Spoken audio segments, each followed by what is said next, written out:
AEW Dynamite's 5th of May review. Let's get into it. So the show opened up with Adam Copeland, in other words, the formerly known as Edge, starting the show as he walks into the arena and gets a quick interview where he reveals that he has been battling some demons and some thoughts in his head that he's had to battle.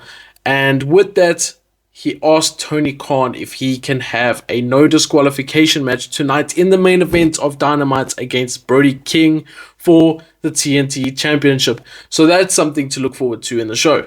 We then had the opening match of the night being Trent Beretta taking on Orange Cassidy. I feel this match could have happened at Double or Nothing. I really do think this is a match you could have extended out all the way to Double or Nothing, had a real grudge match, but instead they had it now. And I do think they'll have another match at Double or Nothing, but I just feel this match just it lacked intensity. They started out hot. They started out going for each other. They started out with the Orange Cassidy trying to land an orange punch early on, and Trent Beretta rolled out the ring. And then they went out the ring, and they stayed out the ring forever. They even went into the crowd. Like, this is not a no DQ match. This is not a no holds barred match. This is none of that. This is a typical standard match. So where are the countouts? I know referee discretion, but my guy, they're in the crowd. Where's your discretion gone now? It was just stupid. I didn't think that was necessary. Rather just make it a proper grudge match maybe next week on Dynamite or a Double or Nothing where you can have a no DQ, because quite frankly this is one of the feuds I would accept a no DQ in, because or a hardcore match of some sort, because obviously Trent Beretta took out Chuck Taylor in a parking lot brawl recently. So you know it's that level of feud, and it just didn't hit the same. The match was kind of slow in the middle after they came back from the crowd. Nothing really happened, but then Trent Beretta landed 2 pile drivers back to back, jumping pile drivers, so I'm thinking, okay, Orange Cassidy is going to kick out. But no, he then lands a running knee and then goes to look to take the padding off the turnbuckle. Orange Cassidy realizes this and does the exact same thing behind the ref's back. Orange Cassidy pulls Trent Beretta into the turnbuckle, or the exposed turnbuckle, and pins him 1, 2, 3. My guy, you ate 2 pile drivers and a running knee. Sell. I don't know. I'm just not a fan of Orange Cassidy, as you guys know.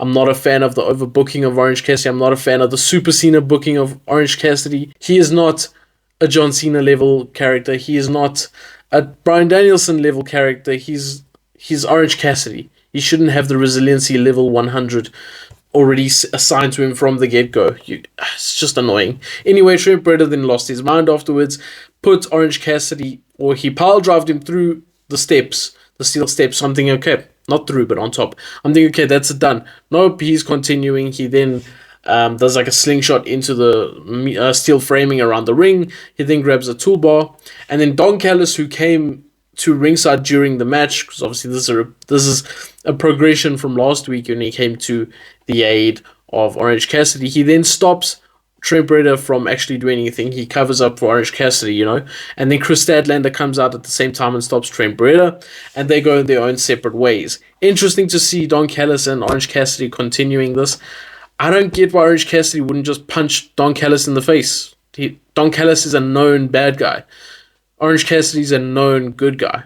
I'm interested to see where it goes, but I don't see the logic behind it. We then saw the Elites driving in. We were like in their car. The cameraman was in their car. We saw them driving in. They were looking for a parking spot, complaining about Canada, and they see Tony Khan's parking spot, and they park there. Not sure why he would have a parking spot if he's not going to be there, but whatever. Then we get Kenny Omega in hospital. He announces that he can make matches as well. So the Elite is going to be in an Anarchy in Arena match at Double or Nothing against FTR and 2 other competitors who will reveal themselves throughout the night. So Anarchy in Arena's back. I think the Young Bucks have been involved in most, if not all of them, but a lot of the Anarchy in Arenas. Hey, it's a fun match sometimes. Sometimes it's overboard, sometimes it's good. So I'm sure with the competitors that are in the match, we'll get onto that. It should be a decent match. I'm looking forward to it. We then have Serena Deeb come out and cut a babyface promo with Tony Schiavone, and it was a very sad, I want to use the word soppy, but a very sad babyface promo. She was talking about her time out and the reasons for her time out, the fact that she had seizures and stuff like that. And I get what you're trying to do. I feel bad for you for having the seizures. I mean, I know what it's not. I not me personally know what it's like, but I've seen people in that situation. It's nothing great. But I don't know if it was just her delivery, but it just it didn't get me, didn't grab my attention. Anyway, Toni Storm then comes out, and Serena Deeb pleads with Toni Storm to actually take this serious. Toni Storm, she says she does not give a shit about her. And then Toni Storm, as Serena Deeb's about to walk away, Toni Storm grabs Serena Deeb looking for a cheap shot. And then Serena Deeb blocks it and knocks out Toni Storm cold with one punch. So, hey, that's interesting. That's different, at least, that's realistic in some sense. But I'm not sure it makes Toni Storm look very strong. But then again, Toni Storm has been the champion for a long time, so she can take offense, or she can take this from Serena Deeb. It's not going to make her look necessarily weak. We then had Mariah May, who is quickly growing on me with her in-ring work, taking on Harley Cameron, who I do not want to see in the ring again. So it was like a complete contrast. I did not enjoy Harley Cameron's work in the ring. It just felt very limited compared to Mariah May. Maybe if she was with someone else, it might have not looked so bad.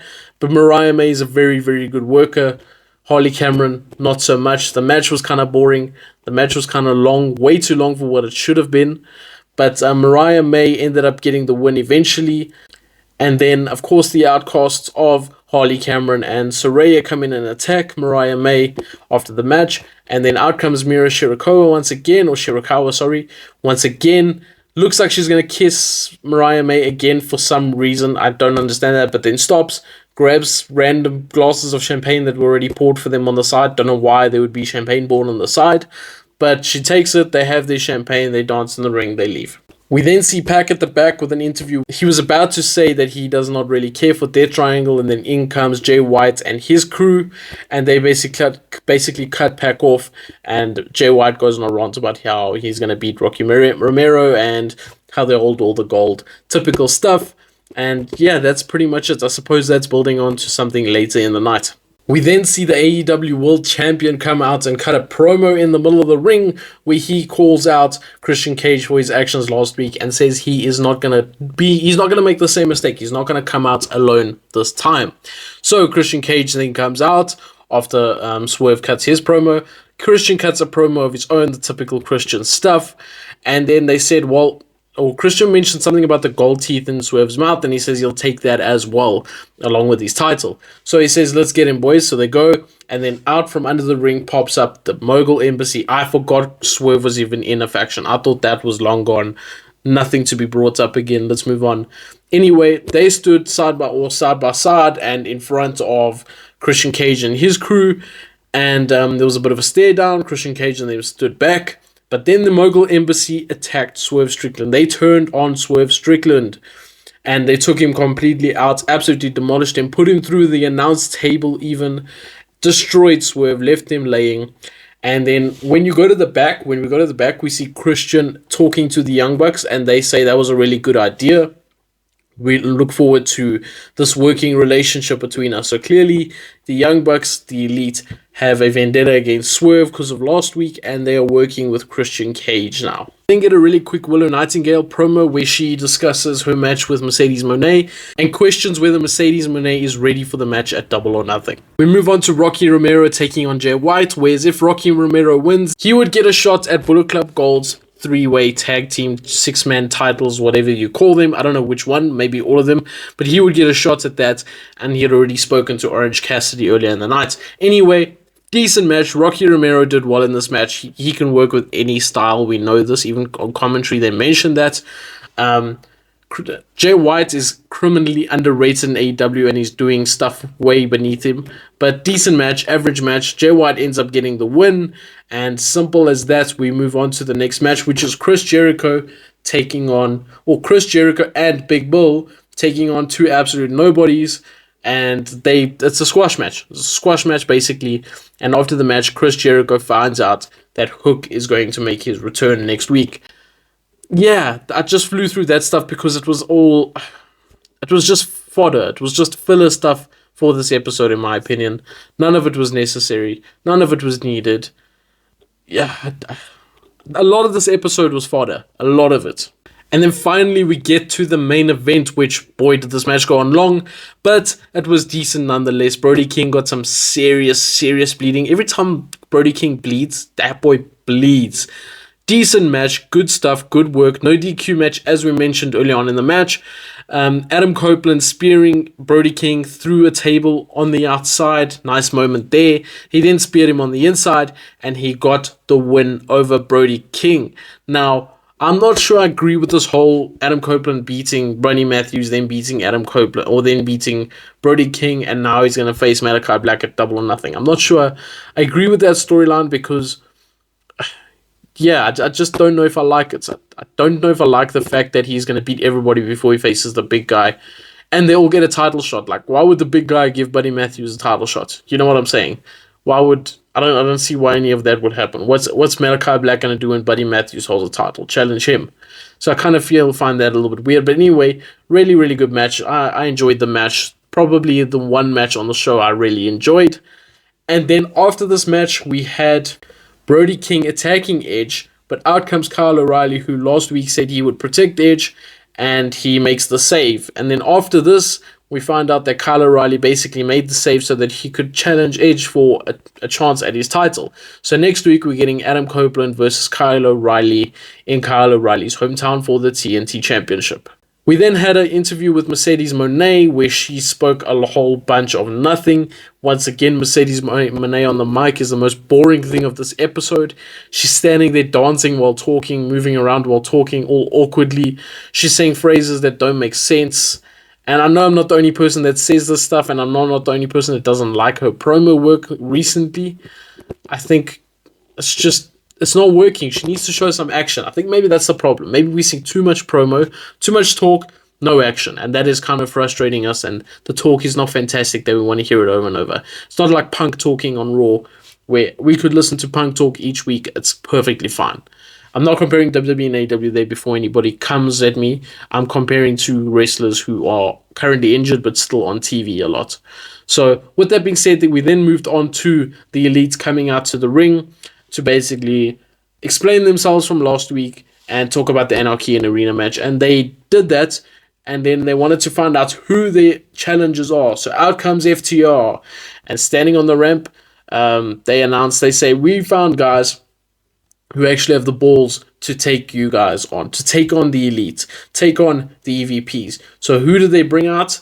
Eddie Kingston and Bryan Danielson. Eddie Kingston in Anarchy and Arena makes sense. I think one of my favorite moments from Eddie Kingston was from an Anarchy and Arena match years and years ago, where he comes out blood all over him with a can of petrol, diesel, fuel, whatever you call it, pours it over Danielson, wants to burn him and Chris Jericho. I was just trying to think who it was. That was one of my favorite Eddie Kingston moments. So it should be a good match nonetheless. So I'm excited for it. That then breaks out into a brawl, and the show goes off the air. Now, Dynamite was really it was boring, guys. I found it mid as hell. Nothing exciting happened except for maybe the announcement of Bryan Danielson and the return of Bryan Danielson. They lacked star power. Yes, they had Swerve. Yes, they had the Elite. Yes, they had Danielson appear, but they just lacked star power in other areas. We've seen Trent, Beretta, and Orange Cassidy. We've seen Rocky Romero. We've seen Jay White, who's lost all his star power credibility, gone. We've seen Chris Jericho and Big Bill with a squash match. Mariah, Harley, Cameron. Some star power is lacking from yesterday's show or today's show. But with that being said, still looking forward to next week. Still looking forward to Dynamite or to Double or Nothing coming up in a few weeks. And we'll see you guys next time. Take care. Peace.